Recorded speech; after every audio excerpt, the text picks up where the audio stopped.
नमस्कार मित्रों, कैसे हैं आप लोग? अच्छे होंगे, इसी उम्मीद के साथ आज की क्लास स्टार्ट करते हैं। आज की इस क्लास में आपका बहुत बहुत स्वागत और अभिनंदन करते हैं दोस्तों। लगातार क्लासेज आपको उपलब्ध करवा रहे हैं। आज की ये शानदार क्लास रहेगी दोस्तों, इसलिए सभी हमारे जितने भी साथी हमें सुन रहे हैं इस वीडियो के माध्यम से अच्छे से आप क्लास को देखिए और डेली क्लास से आप जुड़िए। आपका कोई भी सवाल रहता है तो आप जरूर कमेंट कर सकते हैं। तो चलिए दोस्तों, आज की इस शानदार क्लास को हम आप तक पहुंचाते हैं। ये रही आज की क्लास।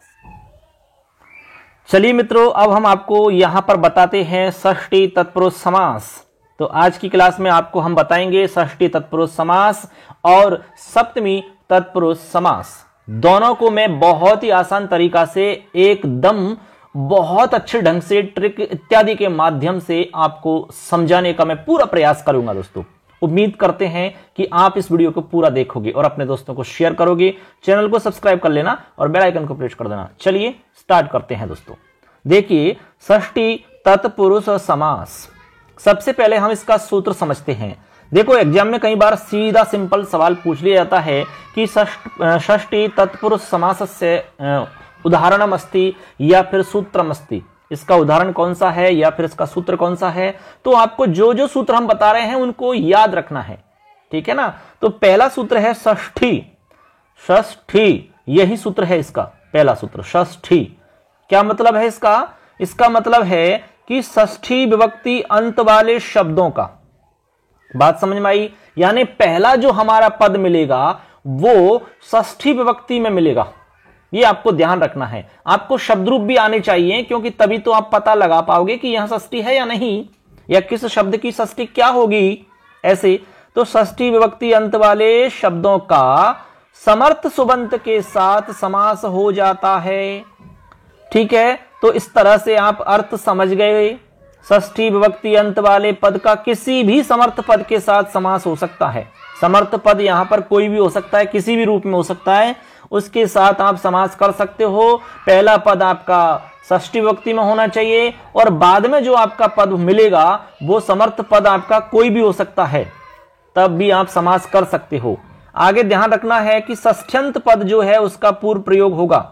षष्ठी विभक्ति में जो पद है आपका उसी का पहले प्रयोग करना होगा, क्योंकि उसकी उपसर्जन संज्ञा हो जाती है और जिसकी उपसर्जन संज्ञा होती है उसी का पूर्व प्रयोग किया जाता है। यही नियम है पूर्व प्रयोग का।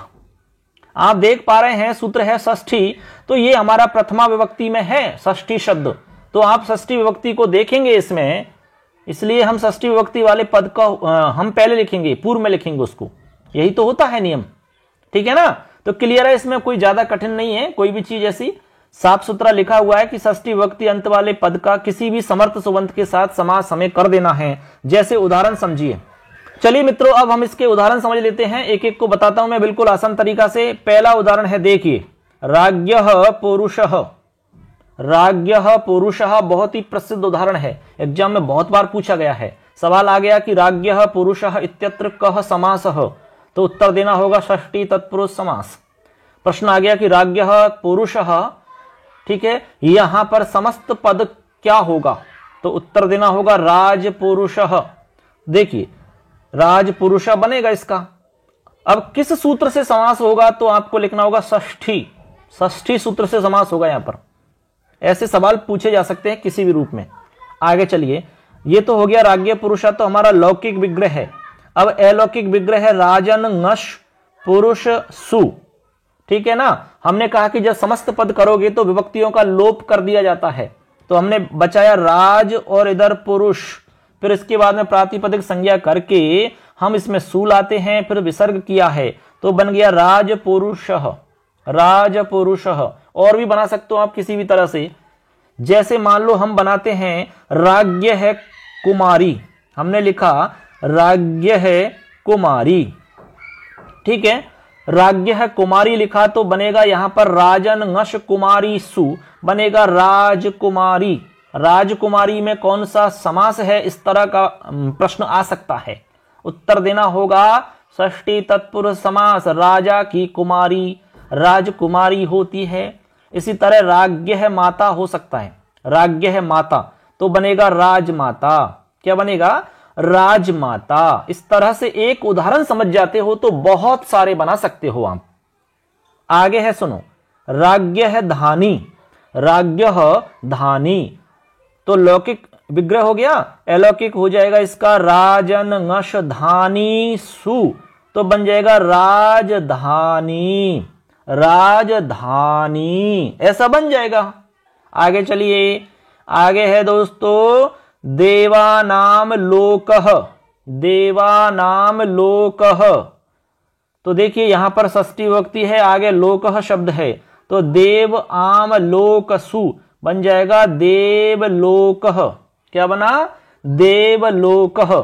बनेगा कि नहीं बनेगा? बिल्कुल बनेगा साहब, देवलोकः।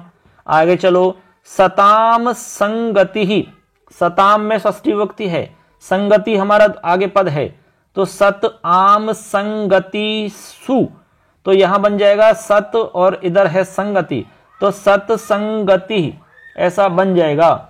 यहां पर विसर्ग हो जाएगा सत्संगति ही। क्या बनेगा? सत्संगति ही।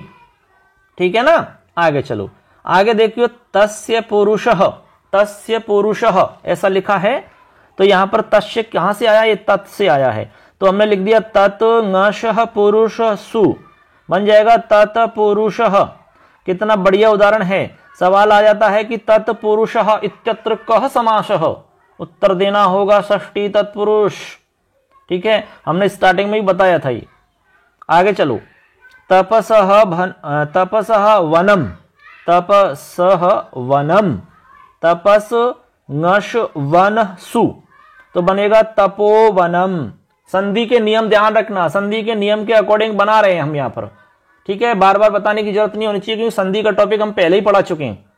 तो यहां पर संधि के नियम से यहां पर आपको ध्यान रखना है, विसर्ग संधि के नियम से हमने तपसः, जो इसमें से आपका तप है, तपस, तपस और वन, तो यहां पर हमने कर लिया तपोवनम। आगे है स्वामिनः सेवा, तो स्वामिन ngश सेवा सु, बनेगा स्वामी सेवा। क्या बनेगा? स्वामी सेवा।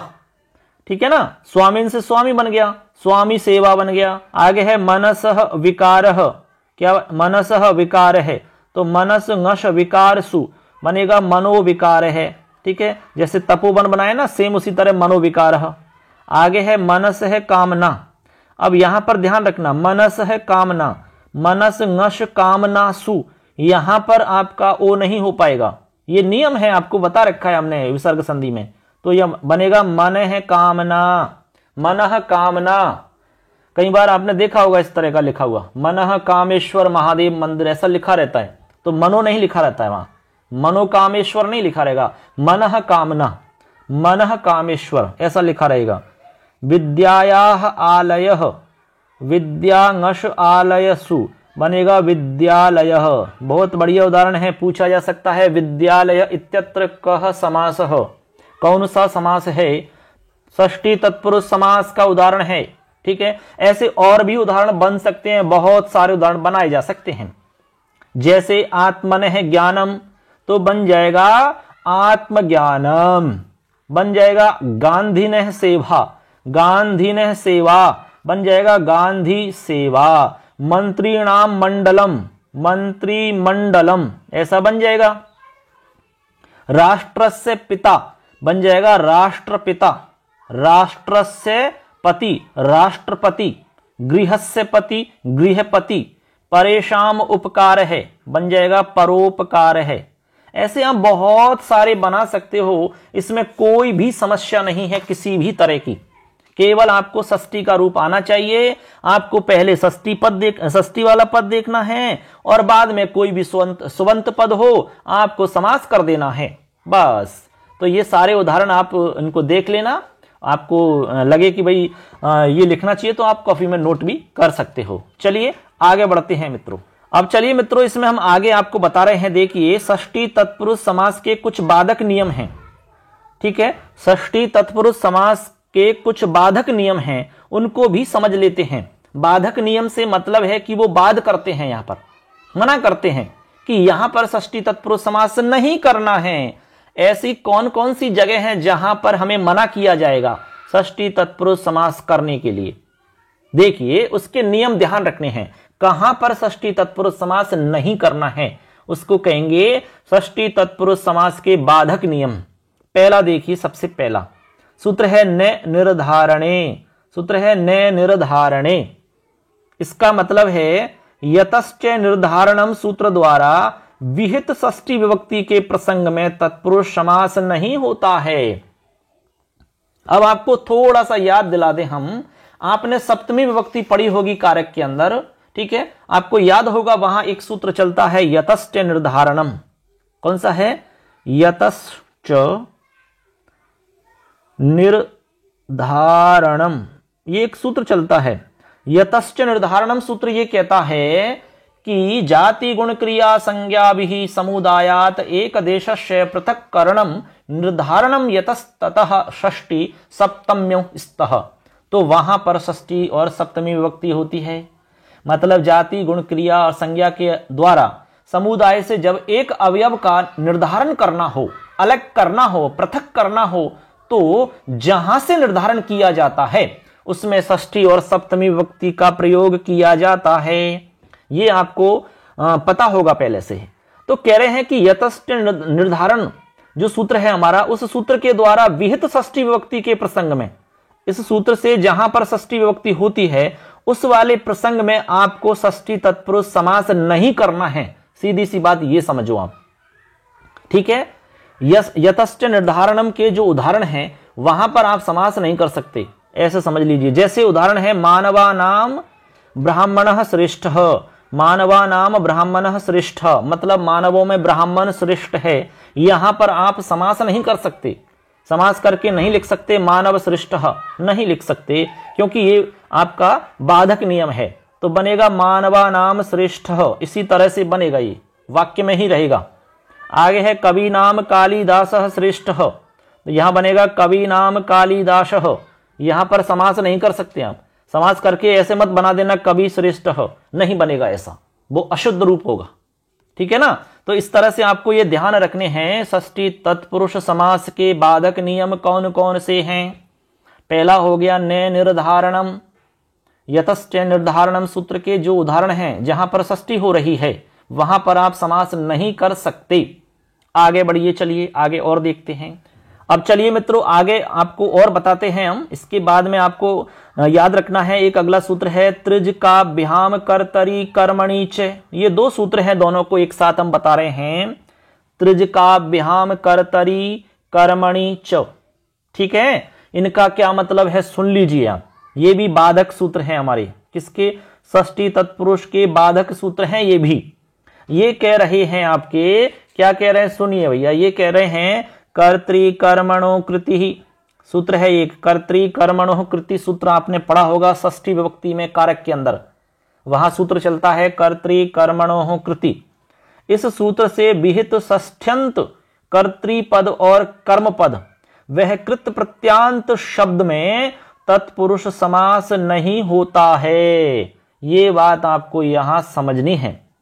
यानी कर्तृ कर्मणो कृति सूत्र से विहित षष्ठ्यंत कर्तृ कर्म पद व कृत प्रत्यांत शब्द में तत्पुरुष समास नहीं होता है, ऐसे ध्यान रखना है आपको, ठीक है। कोई इसमें ज्यादा कठिन बात नहीं है, सिंपल सा है। कर्तृ कर्मणो कृति सूत्र ये कहता है कि कृत प्रत्यांत वाले शब्दों के योग में कर्ता और कर्म में षष्ठी विभक्ति हो जाती है, ऐसा इस सूत्र का मतलब है। किसका? कर्तृ कर्मणो कृति सूत्र का, ठीक है। और ये कह रहा है कि कर्तृ कर्मणो कृति जो सूत्र है आपका कारक वाला, उस सूत्र से विहित जो षष्ठ्यंत कर्तृपद और कर्म पद है, इसके अलावा कृत प्रत्यांत जो शब्द है जिसमें कृत प्रत्यय लगा हुआ है, उसमें तत्पुरुष समास नहीं करना है। मतलब कौन सा? षष्ठी तत्पुरुष समास नहीं करना है। जैसे उदाहरण समझो, कालिदासस्य कृतिः, कालिदासस्य कृतिः, यहां पर कर्ता में षष्ठी का प्रयोग हुआ है। ये कालिदास कर्ता है ना, तो कालिदास में षष्ठी लगी, तो ये हो गया आपका कर्ता में षष्ठी। तो यहां पर आप नहीं कर सकते समास, तो यहां बन जाएगा कालिदासस्य कृतिः, सेम यो की तो ही लिखा जाएगा। समास नहीं कर सकते कालिदास कृति, ऐसा नहीं लिख सकते आप, क्योंकि यह बाधक सूत्र से बना हुआ है। ऐसा लिखोगे समास करके तो अशुद्ध माना जाएगा। आप वाक्य रूप में लिखोगे, जैसा लिखा हुआ है कालिदासस्य कृति, ऐसा ही लिखना होगा। आगे है भोजनस्य पाचक है, भोजनस्य पाचक है लिखा हुआ है। इसका मतलब है कि यहां पर भोजनस्य यानी कि कर्म में षष्ठी हुई है। भोजनस्य कर्म है तो कर्म में षष्ठी हुई है यहां पर। तो यहां भी आप समास नहीं कर पाओगे, तो यहां लिखोगे भोजनस्य पाचकः, इस तरह से आपको लिखना होगा। यह ध्यान रखना है आपको। त्रिजकाभ्याम कर्तरि कर्मणि च, ऐसे आपको समझना होगा। क्लियर है सबके? ये उदाहरण याद रख लेना आप तो, कालिदासस्य कृति। ठीक है, यहां पर समस्त पद क्या करना है आपको, नहीं करना है। अब यहां से दोस्तों यदि सवाल आता है मान लो पेपर में कि कालिदासस्य कृति ही इत्यत्र समस्त पदम किम, यहां पर समस्त पद क्या है, इस तरह का यदि सवाल पूछा जाता है तो फिर आपको क्या करना है, आपको यहां पर जवाब देना होगा कालिदासस्य कृति ही, यही समस्त पद होगा। इसका मतलब समस्त पद नहीं होगा, कुल मिला के वाक्य के रूप में ही लिखा जाएगा, क्योंकि समास ही नहीं होता है तो समस्त पद कैसे होगा। ऐसे चलें आगे। चलिए अब देखिए आगे हम आपको बता रहे हैं षष्ठी तत्पुरुष का अपवाद क्या है, अपवाद के बारे में बताते हैं। चलिए अब चलिए मित्रों आगे देखते हैं हम षष्ठी तत्पुरुष का अपवाद। षष्ठी तत्पुरुष का अपवाद क्या है उसको भी हम समझ लेते हैं अच्छे से, क्योंकि हम एक एक बिंदु को, एक एक सूत्र इत्यादि को अच्छे से समझाते हुए आगे बढ़ रहे हैं। षष्ठी तत्पुरुष का अपवाद का मतलब आपको समझना है षष्ठी ही सूत्र का अपवाद। षष्ठी सूत्र जो हमने अभी पढ़ाया था, षष्ठी तत्पुरुष समास में पहला ही सूत्र हमने बताया था षष्ठी, उस षष्ठी ही सूत्र का अपवाद ऐसा समझना है आपको यहां। या फिर आप यूं कह सकते हैं कि अवयव अवयवी तत्पुरुष समास क्या है, या फिर एक देश एक देशी तत्पुरुष समास क्या है। ठीक है, ऐसा भी इसको हम कह सकते हैं। षष्ठी तत्पुरुष समास में यहां पर नाम देना है आपको अवयव अवयवी तत्पुरुष समास, एक देश एक देशी तत्पुरुष समास, ऐसा हम यहां नाम दे सकते हैं। ठीक है ना। अब इसका सूत्र समझो आप, इसका सूत्र क्या है, अवयव अवयवी तत्पुरुष समास का या एक देश एक देशी तत्पुरुष समास का सूत्र क्या है वो समझिए। सूत्र पढ़िए, पूर्वापराधरोत्तरमेक देश नैकाधिकरणे, ये सूत्र है। क्या है, पूर्वापराधरोत्तरमेक देश नैकाधिकरणे। यहां देखिए पूर्व है, अपर अधर उत्तर एक देशिना एकाधिकरणे, ये हमारे शब्द हैं। इसमें अर्थ क्या है सुनो, अर्थ हो जाएगा अवयववाची।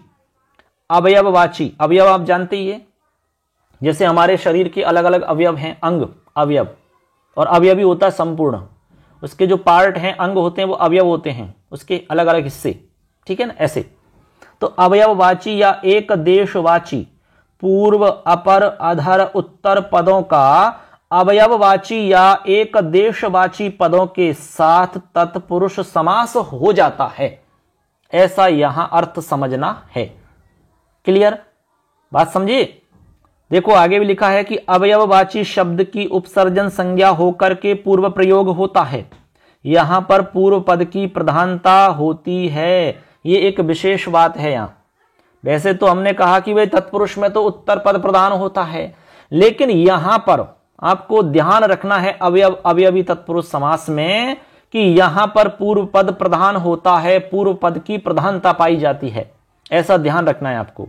और अर्थ ध्यान रखना है आपको इस सूत्र का, अवयववाची या एक देशवाची पूर्व अपर अधर उत्तर जो हमने इस सूत्र में नाम बताए हैं, उन पदों का अवयववाची या एक देशवाची पदों के साथ में तत्पुरुष समास हो जाता है। एक देशवाची अवयववाची शब्द के साथ में होगा समास। उदाहरण है पूर्वम कायस्य, पूर्वम कायस्य। ठीक है, हमने आपको कहा कि अवयववाची शब्द की उपसर्जन संज्ञा होगी। अवयववाची शब्द कौन सा है इसमें, पूर्व। ठीक है, अवयव कौन सा है, पूर्व अवयव है, यानी हमारे शरीर का पूर्व भाग, काया का पूर्व भाग। ठीक है ना, तो यहां पर अवयव हो गया पूर्व, तो पूर्व सु काय ngश, तो यहां पर पूर्व प्रयोग किसका करेंगे, पूर्व का। तो हम पूर्व को पहले लिखेंगे, कायः को बाद में लिखेंगे, तो पूर्व कायः ऐसा रूप बनेगा, पूर्व कायः, इस तरह से बन जाएगा आपका। ठीक है, हमने पहले ही कह दिया कि अवयववाची शब्द की उपसर्जन संज्ञा होकर उसका पहले प्रयोग करेंगे, और यहां पर पूर्व पद की प्रधानता होती है। आगे है कायस्य पूर्वम, यदि आप कायस्य पूर्वम ऐसा लिखते हैं तब भी आपका रूप सेम बनेगा, काय ngश पूर्व सु, तो यहां पर बनेगा पूर्व कायः, एक ही रूप बनेगा, इसमें कोई अंतर नहीं आएगा। ऐसे आपको समझना है, क्योंकि पूर्व, अधर, अपर और उत्तर इनका ही पूर्व प्रयोग होना है, पूर्व प्रयोग इनका ही होगा, क्योंकि ये प्रथमा के अंदर हैं। बाकी प्रथमा में है नहीं, कोई सूत्र में देख सकते हैं, एक देशी ना है तृतीया में है, एक आधिकरण सप्तमी में है, और ये आपके प्रथमा में है, इसलिए इनका आपको पहले प्रयोग करना होगा। आगे चलो, अपरम कायस्य, तो यहां बनेगा अपर शु काय ngश, अपर कायः, इस तरह से बन जाएगा यहां अपर कायः, अपर का पूर्व प्रयोग हो जाएगा। ऐसे ही है अधर कायस्य, तो अधर का पूर्व प्रयोग हो गया, अधर कायः बन जाएगा। उत्तरम कायस्य, तो उत्तर कायः बन जाएगा। आगे है पूर्वम अहन्नः, यानी दिन का पूर्व भाग, जैसे हमारा पूरा दिन उसका पहला पूर्व भाग, तो पूर्व भाग एक अवयव हो गया ना एक तरीका से, तो पूर्वम अहन्नः, तो यहां पूर्व सु अहन ngश बनेगा पूर्वाहण्णः, पूर्वाहण्णः, यहां पर न के स्थान पर ण हो जाता है, ठीक है। णत्व का नियम आपने देखा होगा, पढ़ा होगा, तो णत्व के नियम से यहां पर हम न को ण में बदल देते हैं, बन जाएगा पूर्वाहण्ण, पूर्वाहण्ण, ठीक। आगे है अपरम अहन्य, अहन्नः, तो यहां बनेगा अपर सु अहन ngश, अपराहण्ण, अपराहण्णः। इस तरह से आपके ये उदाहरण बन जाते हैं, ठीक है ना। यहां पर वही आपका णत्व कार्य हो जाता है, अटक उपवांग नुम सूत्र आपने पढ़ा होगा, उसके आधार पे यहां पर हम णत्व कार्य कर लेते हैं। तो कुल मिलाकर के आपको ये उदाहरण समझने हैं, इन उदाहरणों में इस वाले सूत्र से यहां पर समास हो रहा है, और समास का नाम आपको बताना है अवयव अवयवी तत्पुरुष समास, या फिर आप कह सकते हैं एक देश एक देशी तत्पुरुष समास, एक ही मतलब है, दोनों नाम ले सकते हैं आप कोई भी, ठीक है। क्लियर है सबके अच्छे से? इनको आप बार बार देखोगे, सूत्रों को आप रिवाइज करोगे तो ही याद रहेंगे ये, नहीं तो ऐसे याद नहीं रहेंगे, एक बार पढ़ने से कुछ भी याद नहीं रहने वाला ये, ठीक है ना। ऐसे आगे चलते हैं, इसमें आपको एक छोटा सा और इसमें मैटर बच रहा है, उसको भी बता देता हूं, षष्ठी वाला। चलिए आगे देखते हैं। चलिए मित्रों आगे देखते हैं, यहां पर एक सूत्र और है हमारा षष्ठी तत्पुरुष समास से रिलेटेड, सूत्र को समझते हैं, अर्धम नपुंसकम। ये काफी इंपॉर्टेंट है, क्योंकि यहां से सवाल बहुत बार पूछे गए एग्जाम्स में, इसलिए आपको यहां पर ध्यान रखना होगा, ठीक है। देखिए इसमें आपको हम बताते हैं, सूत्र है अर्धम नपुंसकम। क्या मतलब है इसका? अर्धम नपुंसकम, अर्थ है, सबसे पहले तो अर्थ जानते हैं, बराबर आधे भाग का वाचक। अर्धम का मतलब क्या है? अर्धम का मतलब आधा होता है, बराबर आधा भाग, ठीक है, अर्धम। तो कह रहे हैं कि बराबर आधे भाग का वाचक जो नित्य नपुंसक अर्थ शब्द है, नित्य नपुंसक जो अर्थ शब्द है, उसका सुबंत के साथ समास हो जाता है, और समास का नाम होगा अवयव अवयवी तत्पुरुष समास। ऐसे आपको यहां ध्यान रखना है। तो अर्थ समझ में आया कि नहीं आया आपके? बराबर आधे भाग का वाचक, क्योंकि अर्ध का मतलब आधा होता है, तो आधे भाग का वाचक जो नित्य नपुंसक अर्थ है, अर्थ शब्द है, उस अर्थ शब्द का सुबंत पद के साथ समास हो जाता है, ये इसका अर्थ है, और समास का नाम होगा अवयव अवयवी तत्पुरुष समास। आगे है यहां पर अर्ध पद की उपसर्जन संज्ञा होके पूर्व प्रयोग होगा, अर्ध पद की, क्योंकि अर्ध जो पद है वो आपकी प्रथमा में है, इसलिए यहां पूर्व पदार्थ प्रधान तत्पुरुष समास है। यह पूर्व पदार्थ प्रधान तत्पुरुष समास है, यहां पर पूर्व पद प्रधान माना जाता है, ऐसे ध्यान रखना है, ठीक है ना। अब यहां पर सबसे इंपॉर्टेंट है अर्ध शब्द। दोस्तों अर्ध शब्द जो है इसके दो अर्थ, मतलब दो तरह के रूप आपको देखने हैं, इसके दो रूप हैं, अर्ध शब्द के दो रूप आपके सामने हम बता रहे हैं। देखिए एक तो है आपका अर्ध, यानी कि पुल्लिंग के अंदर है, एक है अर्धम, एक है नपुंसक लिंग में अर्धम। तो एक हो गया अर्ध पुल्लिंग में, एक हो गया अर्धम नपुंसक लिंग में, ठीक है ना। अब देखो आपको यहां पर अंतर समझना है, अर्ध का मतलब होता है लगभग आधा, और अर्धम का मतलब होता है एकदम आधा, दोनों में अंतर है। लगभग आधा है, हमने कहा कि भाई गिलास पानी से भरा हुआ है, हाँ लगभग आधा है, फिर हमने कहा कि एकदम आधा है, दोनों में अंतर है।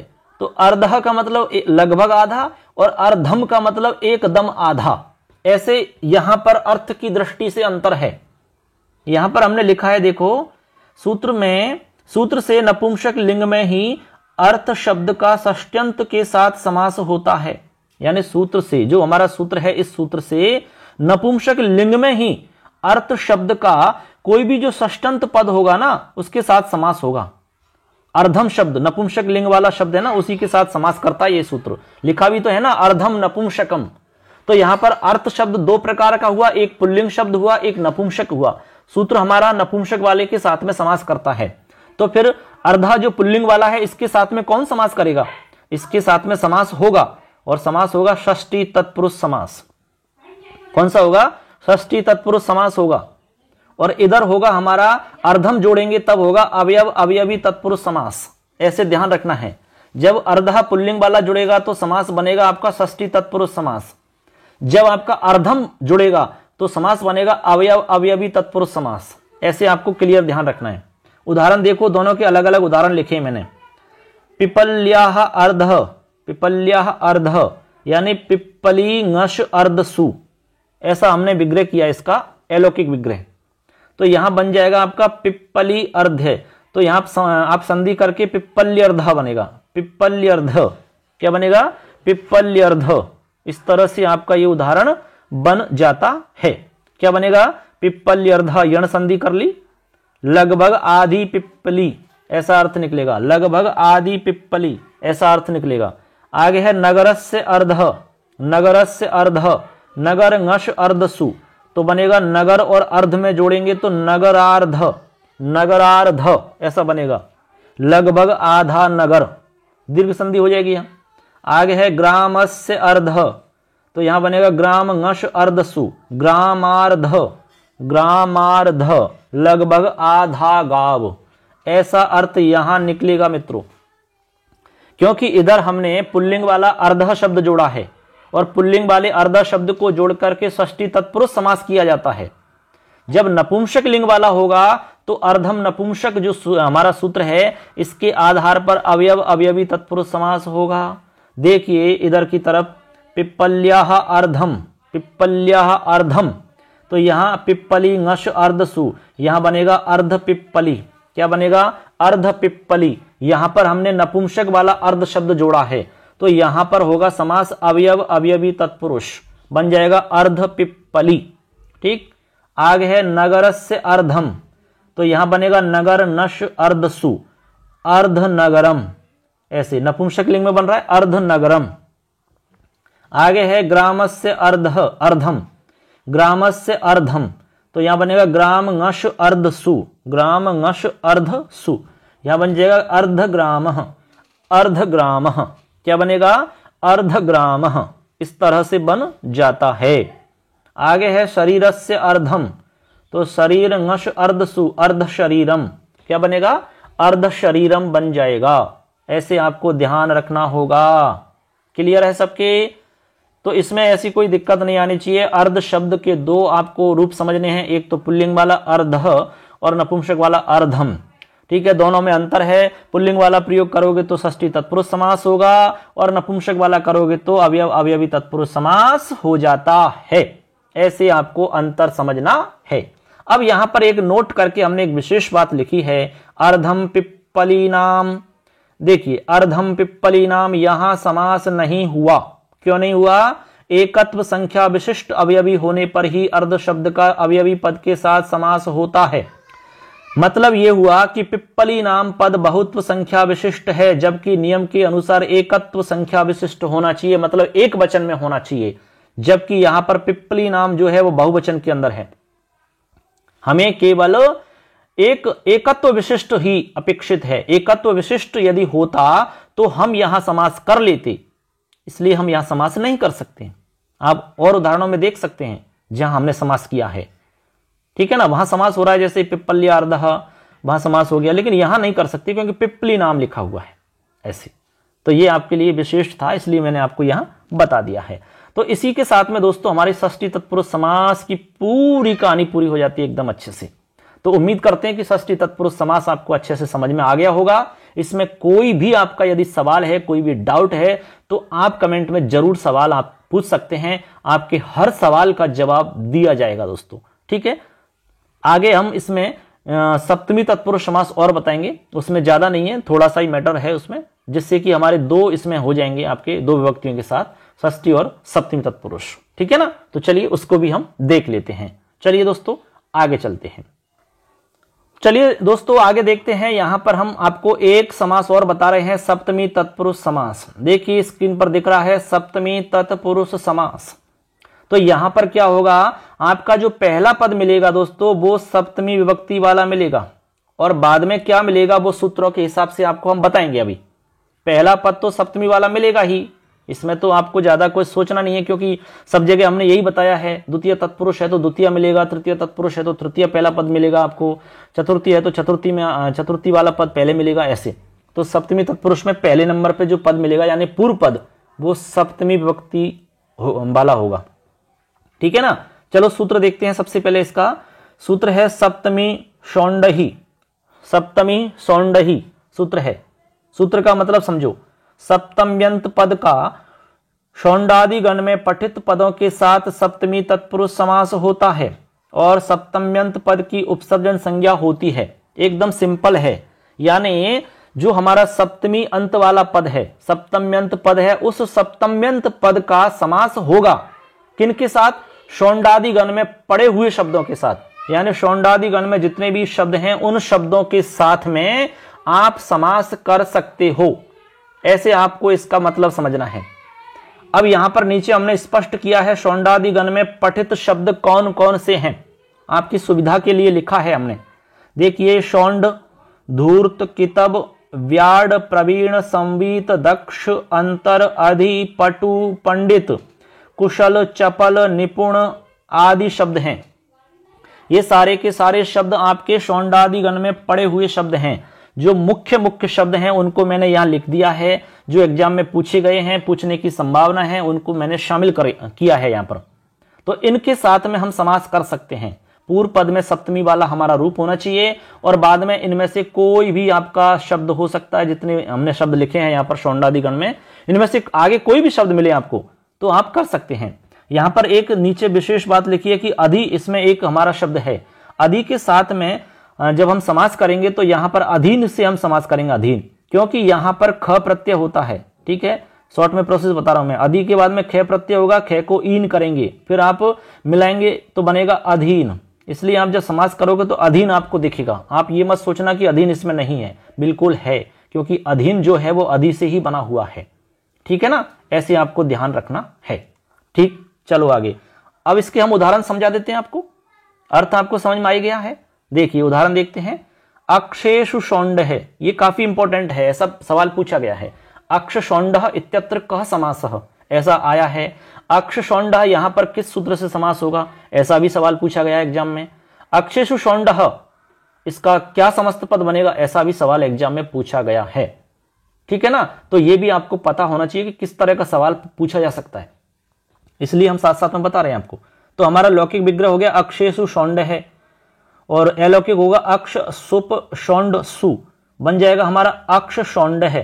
क्या बनेगा, अक्ष शौंड है, अक्ष शौंड है। ठीक है ना, अक्ष यानी जुआ होता है ना, उसमें चालाक होना, अच्छा होना। आगे है देखिए क्रीडायाम धूर्तः, क्रीडायाम धूर्तः, देखो यहां बनाएंगे क्रीडांगी धूर्त सु।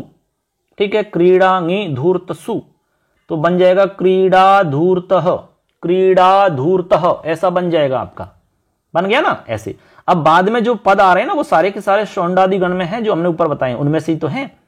आगे है व्यवहारे कितव है, व्यवहारे कितवः, तो यहां व्यवहार नी कितव सु, तो हम इनको मिलाएंगे, समस्त पद बनाएंगे तो विभक्तियां हट जाती हैं। व्यवहार कितवः, ठीक है, हम प्रातिपदिक करके सु लाते हैं, सु का विसर्ग करते हैं, तो व्यवहार कितवः। ठीक है, व्यवहार में अच्छा या कितव यानी चतुर चालाक। वाची चपलः, वाची चपलः, यहां बनेगा वाच नी चपल सु, बनेगा वाक चपलः, वाक चपलः। क्या बनेगा, वाक चपलः, ऐसे। आगे चलिए वाची निपुण है, वाची निपुणः, वाणी में निपुण, तो वाच नी निपुण सु, बनेगा वांग निपुणः।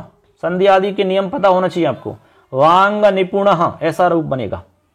आगे है विद्यायाम प्रवीणः, विद्यायाम में सप्तमी है, प्रवीण आपका शौंडादि गण में पड़ा हुआ शब्द है, तो बनेगा विद्या ङी प्रवीण सु, विद्या प्रवीण ऐसा बन जाएगा। व्यवहारे चतुरः, व्यवहार ङी चतुर्सु बनेगा व्यवहार चतुरः। आगे है कार्ये दक्षः, कार्ये दक्षः, कार्य ङी दक्षसु बनेगा कार्य दक्षः, कार्य दक्षः। आगे है कर्मणि कुशलः, कर्मणि कुशलः, तो कर्मण शब्द है आपका, इसमें है ङी और कुशल सु बनेगा कर्म कुशलः। क्या बनेगा? कर्म कुशलः। एक एक को देख लेना अच्छे से। गुहायाम संवीतः, गुहायाम संवीतः, ठीक है, तो यहां बन जाएगा गुहा ङी संवीत सु बनेगा गुहा संवीतः, गुहा संवीतः ऐसा बनेगा। आगे है लास्ट उदाहरण हम बता रहे हैं, ईश्वरे अधीन है। तो हमने कहा कि भाई अधीन दिखता है तो समझ लेना वो अधि ही है, क्योंकि अधि से अधीन बनता है। मैंने नीचे प्रक्रिया भी बताई है कि कैसे बनता है अधि से अधीन, आपको मतलब सुविधा के लिए। ईश्वर ङी अधीन सु, ईश्वराधीन है। देखो ऐसा बहुत ही इंपॉर्टेंट शब्द है ये। सवाल आ गया कि ईश्वराधीन इत्यत्र कः समासः, तो आपको बताना होगा सप्तमी तत्पुरुष किस सूत्र से समास हुआ, तो बताना होगा सप्तमी षोडशी ऐसे। लौकिक विग्रह क्या होगा, तो बताना होगा ईश्वरे अधीनः ऐसे। ठीक, अब देखो प्रोसेस बताइए मैंने, जैसे कि ईश्वर हो गया हमारा और अधि हो गया। ईश्वर से जब अधि हमारा हो जाता है तो यहां पर देखेंगे, इनको जोड़ेंगे तो ईश्वराधि ऐसा बन जाएगा दीर्घ संधि करके। इसके बाद में ईश्वराधि में ख प्रत्यय होगा हमारा, ठीक है, आ या ने वाले सूत्र से। तो उसके बाद में ख को ईन आदेश होता है, ठीक है, तो ईश्वराधि और ईन हो गया। फिर यहां दीर्घ संधि करेंगे हम, तो ईश्वराधीन होगा। फिर उसके बाद में सु लाएंगे, सु का विसर्ग करेंगे, ईश्वराधीन है। इस तरह से हमारा ये शब्द बनता है, ईश्वराधीन, इस तरह बनता है।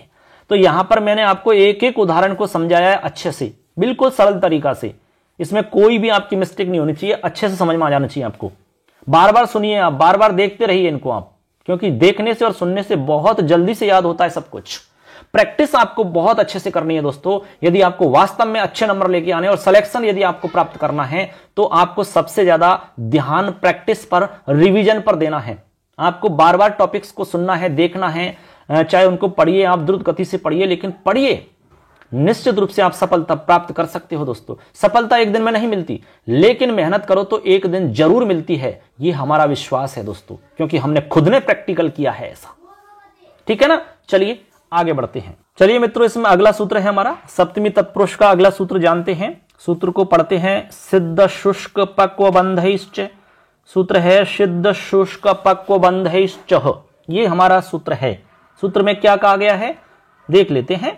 सूत्र का अर्थ है सप्तम्यंत पद का, यानी सबसे पहले तो आपको पूर्व पद मिलेगा, वो सप्तमी विभक्ति वाला मिलेगा, और बाद में क्या मिलेगा वो सूत्र में लिखा हुआ है। बाद में मिलेगा सिद्ध, शुष्क, पक्व, बंध, इन शब्दों के साथ में समास हो जाता है। कौन सा? सप्तमी तत्पुरुष समास हो जाता है। और सप्तम्यंत जो पद है उसको पहले लिखना है, उसका पूर्व प्रयोग करना है, यह भी आपको ध्यान रखना होगा।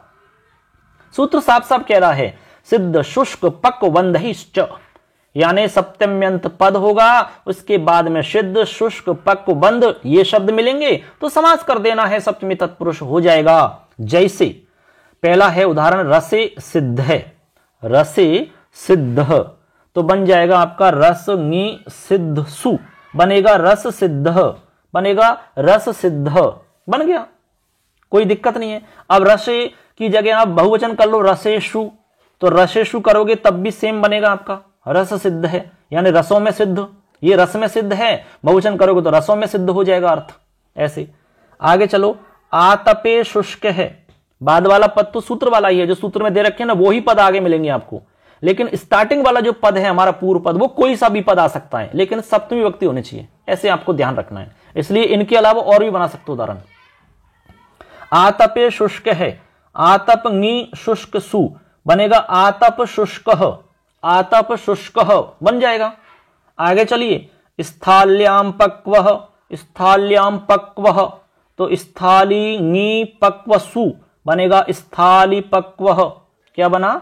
स्थाली पक्व, ठीक है ना। आगे है चक्रे बंध, चक्र ङी बंध सु, चक्र बंध, चक्रबंध, इस तरह से हमारे ये उदाहरण बन जाते हैं। अब एग्जाम में पूछ लिया कि चक्रबंध इत्यत्र कः समासः, उत्तर देना होगा सप्तमी तत्पुरुष समास। किस सूत्र से हुआ? उत्तर होगा सिद्ध शुष्क पक्वबंधैश्च सूत्र से आपका ये समास होता है। कई बार ऐसा भी सवाल आता है सूत्र के माध्यम से, कैसे? सिद्ध शुष्क पक्वबंधैश्च सूत्रस्य उदाहरणम किम, इस सूत्र का उदाहरण कौन सा है, या फिर कौन सा उदाहरण नहीं है, ऐसा भी प्रश्न आता है। ठीक है ना, ऐसे, इसलिए सबको ध्यान रखना है आपको। ठीक है ना मित्रों, यहां तक कोई दिक्कत नहीं होनी चाहिए आपको।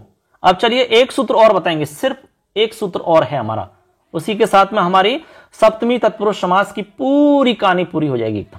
चलिए सूत्र देखते हैं। ध्वांक्षेण क्षेपे, ध्वांक्षेण क्षेपे, ये सूत्र है हमारा।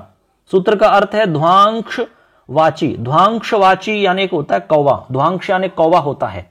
ठीक है ना, तो ध्वांक्षवाची शब्द के साथ सप्तम्यंत पद का समास होता है निंदा के अर्थ में। किस अर्थ में? निंदा के अर्थ में। और समास होगा सप्तमी तत्पुरुष समास, निंदा के अर्थ में होता है। ऐसे आपको ध्यान रखना है। यहां पर देखिए अर्थ आप समझ गए होंगे, दोबारा सुन लो वाली। ध्वांक्षवाची शब्द के साथ, ध्वांक्षवाची का मतलब कौवा। जैसे आप जानते हैं कि जो कौवा होता है वो स्थायी नहीं रहता है, इधर उधर काव काव करता फिरता रहता है, कभी यहां बैठा कभी वहां बैठा, इधर उधर चलता रहता है, अस्थायी मामला रहता है उसका। तो ये हम कहेंगे ध्वांक्षवाची शब्द के साथ सप्तम्यंत जो पद होगा उसका समास होगा निंदा के अर्थ में। अर्थ रहेगा निंदा। कैसे? देखिए, तीर्थे ध्वांक्षः, तीर्थे ध्वांक्षः, ध्वांक्ष पद के साथ हुआ तीर्थे ध्वांक्षः। तो यहां पर देखिए बनेगा तीर्थ ङी ध्वांक्ष सु, बनेगा तीर्थ ध्वांक्षः, तीर्थ ध्वांक्षः, ऐसा बन जाएगा। ठीक है ना।